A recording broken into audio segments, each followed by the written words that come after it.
جب ایک شیخ الحدیث نے مدارج شریف کو پڑھا ہوگا تو ایک عام انسان کے پڑھنے کا حساب اور ہوتا ہے، ایک شیخ الحدیث جب حدیث کی کتاب پڑھتا ہے تو اس کی نظر کچھ اور ہوتی ہے۔ انہوں نے اپنی نظر سے پڑھا اور پڑھنے کے بعد وہ آپ کو بتا رہے ہیں کہ آپ اپنی زندگی کو سجانا اور سنوارنا چاہتے ہیں اور چاہتے ہیں کہ ہم زندگی اس طریقے سے گزاریں کہ جو راہ، جو راستہ جو ہمیں پیارے نبی صلی اللہ علیہ وسلم نے عطا فرمایا ہے تو ہم مدارج شریف حاصل کریں۔ ایک شخص پیارے نبی کا فرمان بیان کرے گا، کچھ آگے پیچھے بھی لگے گا، بات کو سمجھانے کے لیے اور باتیں بھی ساتھ میں لگائی جائیں گی، لیکن آج ایسا وقت آ چکا ہے کہ ہر مسلمان خود پڑھے کہ اس کے پیارے نبی کا فرمان کیا ہے۔ آج بہت سارے لوگ ایسے ہیں کہ اذان میں یا کسی اور موقع پر پیارے نبی صلی اللہ علیہ وسلم کا نام پاک سنتے ہیں، انگوٹھے نہیں چومتے۔ ان سے پوچھو بھائی کیوں نہیں چومتے؟ تو وہ یہ نہیں کہتے کہ پیارے نبی نے فرمایا ہے اس لیے نہیں چومتے، بلکہ ان کا نظریہ یہ ہوتا ہے، ان کی سوچ یہ ہوتی ہے کہ شاید یہ 50 سال سے، 100 سال سے، 150 سال سے، 200 سال سے ان مولویوں نے یہ کام شروع کیا، یہ ان صوفیوں نے کام شروع کیا ہے، ان پیروں نے یہ کام شروع کیا ہے کہ میاں پیارے نبی کا نام آئے تو انگوٹھے چوم کر آنکھوں سے لگا لو۔ تو کتنے لوگ ہیں کہ نہیں مانتے کہ میاں ہم ان مولویوں کی نہیں مانتے، ہم ان صوفیوں کی نہیں مانتے، ہم ان پیروں کی نہیں مانتے، لیکن جب اسی مسلمان کے ہاتھ میں مدارج شریف ہوگی اور اس مدارج شریف میں جب وہ یہ دیکھے گا کہ پیارے نبی کا نام پاک سن کر انگوٹھے چومنے کی عظمت، برکت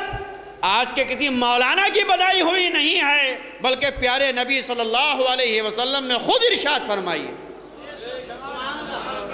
جب ایک انسان یہ دیکھے گا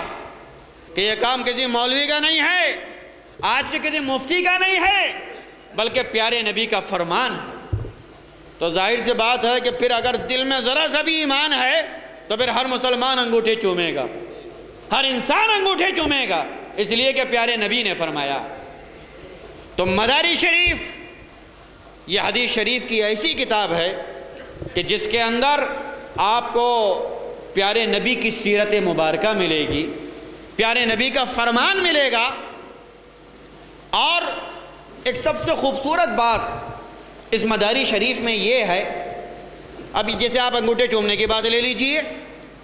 انگوٹھا چومنے کی 15 حدیثیں آئی ہیں، دو کسی کتاب میں، 2 کسی کتاب میں، 3 کسی کتاب میں، لیکن اگر آپ کو یہ ساری کتابوں کی احادیث ایک مقام پر پڑھنی ہو تو آپ مدارج شریف کو پڑھیں۔ تکبیر بیٹھ کر سننا چاہیے، احادیث کریمہ میں آیا ہے، مگر ایک حدیث اس کتاب میں ہے، ایک حدیث اس کتاب میں ہے، ایک اس کتاب میں ہے، ان ساری کتابوں سے جمع کر کے تکبیر بیٹھ کر سننے کی احادیث ایک جگہ جمع کر دی گئی ہیں، اس کا نام مدارج شریف۔ تو یہ مدارج شریف ایسی کتاب ہے کہ اگر آپ کے پاس ایک مدارج شریف ہو تو پھر آپ کو 75 کتابوں کی ضرورت نہیں ہے، پھر آپ کو کسی بڑے کتب خانے کی ضرورت نہیں ہے، آپ ایک مدارج شریف حاصل کریں، انشاءاللہ بہت ساری احادیث کریمہ جو جگہ جگہ موجود ہیں ایک مقام پر آپ کو پڑھنے کو ملیں گی۔ عربی حدیث شریف، اس کا اردو ترجمہ، کتنے مسلمان ہیں آج اردو نہیں جانتے، اس کے لیے اس میں ہندی ترجمہ بھی رکھا گیا ہے، اور ساتھ ہی ساتھ اس کی تشریحات، حدیث شریف کا کیا مطلب ہے، اس سے کیا کیا مسائل حل ہوتے ہیں، اس سے کیا کیا ہماری پریشانیاں دور ہوتی ہیں،